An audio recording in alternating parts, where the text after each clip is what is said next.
मित्रांनो, दैनंदिन जीवनात आपल्याला प्रवास करण्यासाठी बस, रेल्वे किंवा विमानासारख्या साधनांची गरज भासत असते. केवळ माणसेच नाही तर अन्नधान्य, वस्तू यांची या ठिकाणाहून त्या ठिकाणी देवाणघेवाण किंवा जाण्यासाठी सुद्धा आपल्याला वाहनांचा वापर करावा लागतो. त्याचप्रमाणे आता आपण बघतो मोबाईल असेल, इंटरनेट असेल, बरोबर आहे. तर आपले विचार जगभरात पोहोचवण्यासाठी आपल्याला साधनांची आवश्यकता असते. मग त्याच्यामध्ये मोबाईल असेल, आपण मेसेज करतो. अशा बऱ्याचशा साधनांमुळे आज आपले जीवन वेगवान झाले असून जग जवळ येत चाललेलं आहे. तर आज आपण अशा साधनांचा सविस्तर अभ्यास करणार आहोत.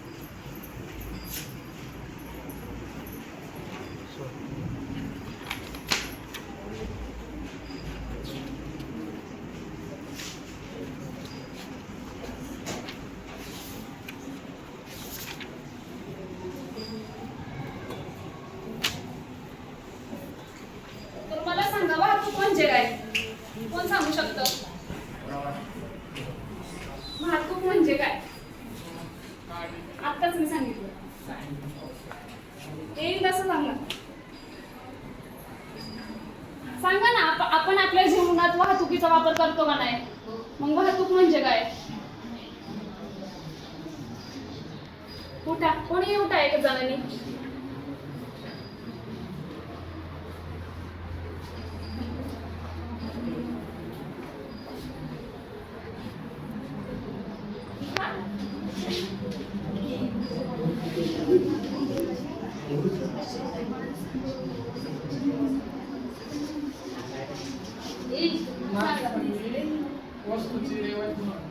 बरोबर. वाहतूक म्हणजे काय? किंवा आपल्याला एका ठिकाणाहून दुसऱ्या ठिकाणी जाण्यासाठी ज्या साधनांची गरज लागते त्याला आपण वाहतूक म्हणतो. तर आज आपण वाहतुकीचे महत्त्व आणि निवड हा एक घटक पाहूया.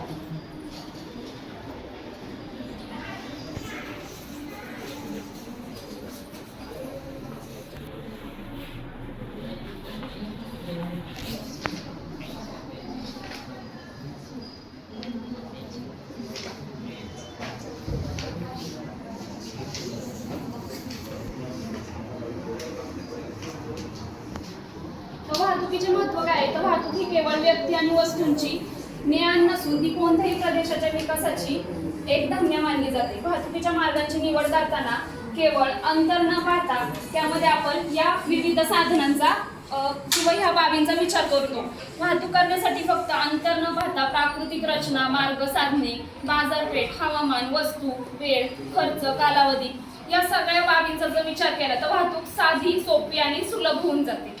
आता आपण ह्यातला एक जर घटक पाहिला तर वाहतुकीसाठी प्राकृतिक रचना.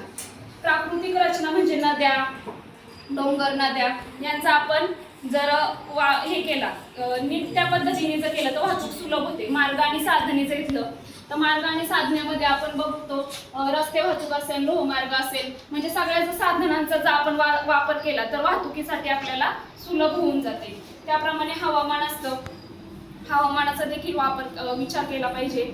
वेळ असतो, कालावधी असतो, या सगळ्या बाबींचा आपण वाहतुकीसाठी विचार केला पाहिजे. वाहतुकीचे प्रकार आणि आधुनिकता हा एक दुसरा भाग आपण अभ्यास करू.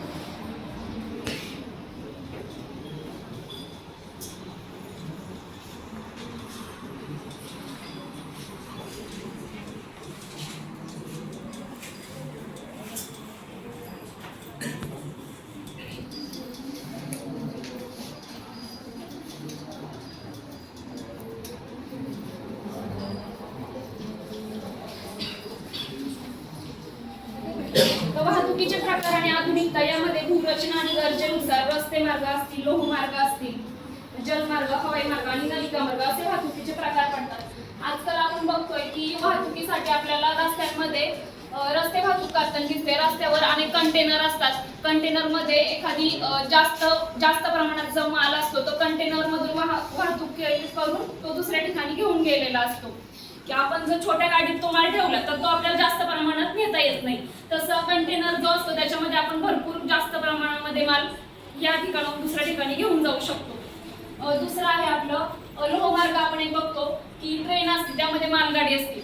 मालगाडीवर आपण बरेचसा माल हा दुसऱ्या ठिकाणाहून जे लोखंड वगैरे असतं, स्टील असतं, जे मोठमोठे जे साधने असतात किंवा त्याचा आपण गाडीद्वारे किंवा रस्त्याद्वारे वापर करू शकत नाही, ते आपण लोहमार्गाद्वारे नेतो. जलमार्ग असेल, तुम्ही या चित्रामध्ये बघू शकता की यामध्ये सुद्धा मोठमोठे जे कंटेनर आपण जे रस्त्याने नेणार असतो ते कंटेनर सुद्धा जलमार्गाद्वारे घेऊन जाताना आपल्याला दिसून येतात. तसेच हवाई मार्ग असतो, हवाई मार्गामुळे आपला प्रवास अधिक जलद आणि सुखकर होत असतो. त्याप्रमाणे आहे नळमार्ग. हा पॉईंट तुम्हाला शक्यतो माहित नसेल, नळमार्ग म्हणजे काय. तर एका देशातून दुसऱ्या देशात आपल्याला समजा इंधन असतील, पेट्रोल असेल, डिझेल असेल, यासारखे बरेचसे इंधन आपण नळमार्गाद्वारे ह्या देशातून त्या देशामध्ये त्याची वाहतूक केली जाते.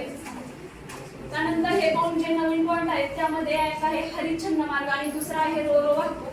तर हरितछन्न मार्ग म्हणजे असा आहे की काही वेळेस मृत व्यक्तीचे अवयव दान केलेले असतात, तर ते अवयव आपण जेव्हा या ठिकाणाहून दुसऱ्या ठिकाणी नेत असतो, त्यामध्ये समजा आपण साध्या गाडीतून नेले तर त्या गाडीला जर ट्रॅफिक लागलं तर ते लवकरात लवकर त्या पेशंट पर्यंत पोहोचू शकत नाही.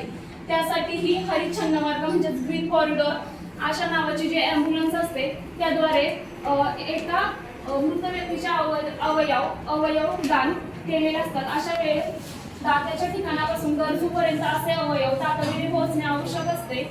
अवयवांची वाहतूक करण्याच्या काळात सर्व प्रकारचे मार्ग विना अडथळा उपलब्ध करून देण्यात येतात. यालाच आपण हरितछन्न मार्ग असे म्हणतो. दुसरा आहे रोरो वाहतूक. रोरो वाहतूक ही संकल्पना अशी आहे की लोहमार्गाने म्हणजेच आपण रेल्वेद्वारे एका ठिकाणाहून दुसऱ्या ठिकाणी आपल्याला माल न्यायचा असतो, हे तुम्हाला मागच सांगितलं. पण रोरो वाहतूक मध्ये काय असतं, जे कंटेनर असतात, जे मोठमोठे असतात किंवा त्यांना आपल्याला रस्त्या मार्गाद्वारे नेणं शक्य नसतं, ते आपल्याला माल वाहतूकची जी गाडी असते त्याच्यावर ते कंटेनरचे मोठे मोठे बॉक्स ठेवून ते घेऊन जातात. त्यामध्ये रोरो वाहतूक हा संकल्पना आहे. तर रोरो वाहतूक ही प्रथम कोकण रेल्वे मार्गावर सुरू झालेली आहे. तसेच आता तिसरा पॉईंट आहे आपला वाहतूक आणि प्रादेशिक विकास.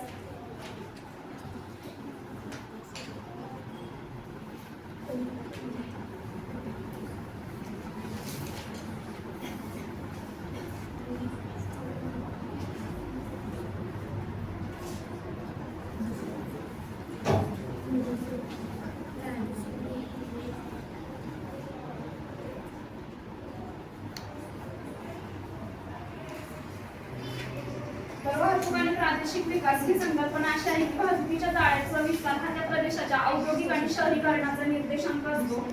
ज्या भागात वाहतुकीचे मार्ग दाट असतात तिथे व्यापार, पर्यटन आणि रोजगार मोठ्या प्रमाणावर वाढतो. या उलट दुर्गम, डोंगराळ किंवा वनक्षेत्रात वाहतुकीच्या मर्यादांमुळे विकासाचा वेग हा मंद होत असतो. म्हणूनच वाहतूक ही पायाभूत सुविधांचा कणा असा मानला जातो. त्यामध्ये वाहतुकीच्या समस्या आणि उपाय देखील हा एक घटक आपल्याला दिसून येतो की वाहतुकीमुळे जसं आपल्याला आपण दिसतो आता ह्या चित्रात वाहतूक मध्ये तुम्हाला दिसतंय सगळंच म्हणजे मोकळं दिसतंय, पण वाहतुकीमुळे समस्या देखील निर्माण होतात. लोकांना या ठिकाणाहून अर्जंटमध्ये दुसऱ्या ठिकाणी जायचं असेल तर वाहतुकीच्या समस्यामध्ये म्हणजे ट्रॅफिकमुळे ते शक्य होत नाही लवकरात लवकर पोहोचणं. तर वाहतुकीचा जसा फायदा आहे तसाच तोटा देखील आहे.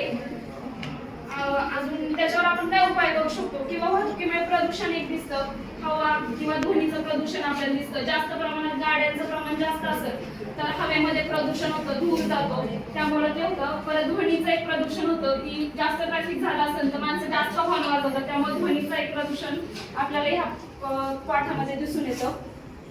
तसंच अपघातांचं पण प्रमाण देखील वाढलेलं दिसतं आपल्याला. आजकाल आपण बघतोय हा जो आपला बोरघाटाचा जो मार्ग आहे खोपोली, आताच 2-4 दिवसापूर्वी घटना घडली की एक वायू नेणारा ट्रॅक्टर आडवा झाला, त्यामुळे 3 ते 4 दिवस आपला वाहतुकीचा मार्ग बंद होता. बरोबर, अशा बऱ्याचशा समस्यांना आपल्याला तोंड द्यावं लागतंय. तर अशा प्रकारे आज आपण हा पाठ अभ्यासलेला आहे. पुढच्या तासाला आपण संदेशवहन हा पाठ अभ्यासणार आहोत. तर मी तुम्हाला वाहतुकीवर काही 1-2 प्रश्न विचारते, त्याची तुम्ही उत्तर देण्याचा प्रयत्न करा.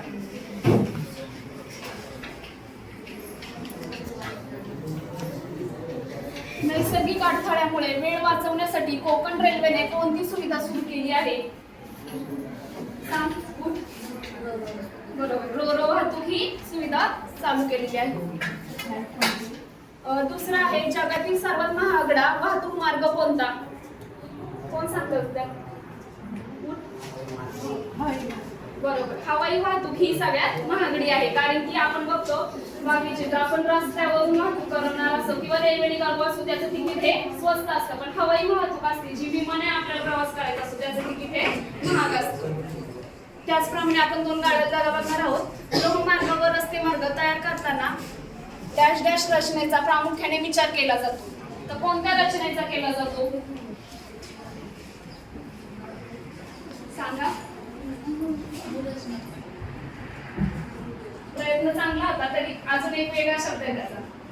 मी मग चार्ट दाखवला होता. काय कोणीतरी एकाने उठून उत्तर द्या. बरोबर, प्राकृतिक रचनेचा वापर केला, प्रामुख्याने विचार केला जातो. तसेच रस्ते वाहतुकीपेक्षा डॅश डॅश वाहतूक अधिक सुरक्षित आणि जलद मार्गाने मानली जाते. कोणती ती?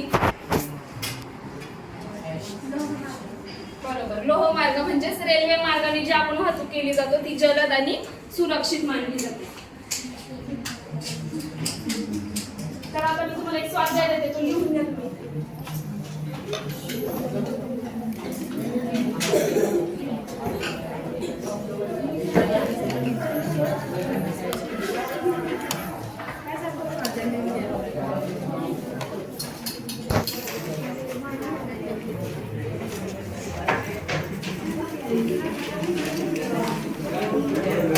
आवाज करू नका कोणीच.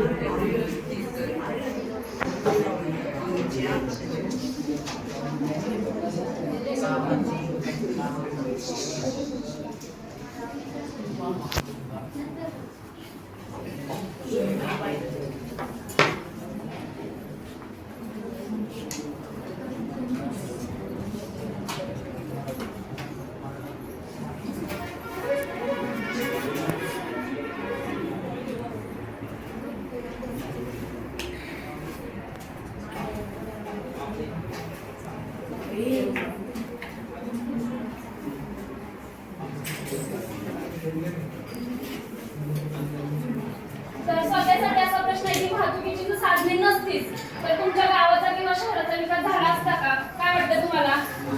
काय कारण आहेत त्यासाठी की का नसतं झाला? वाहतुकीचं साधन हे नसतं उपलब्ध तर का विकास नसतं झाला? काय वाटतं तुम्हाला? एखादे दुसरे कारण सांगा.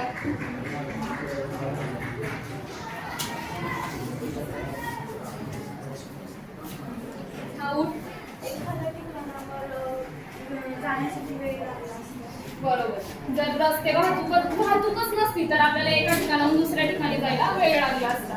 अजून काय कारण असू शकतं?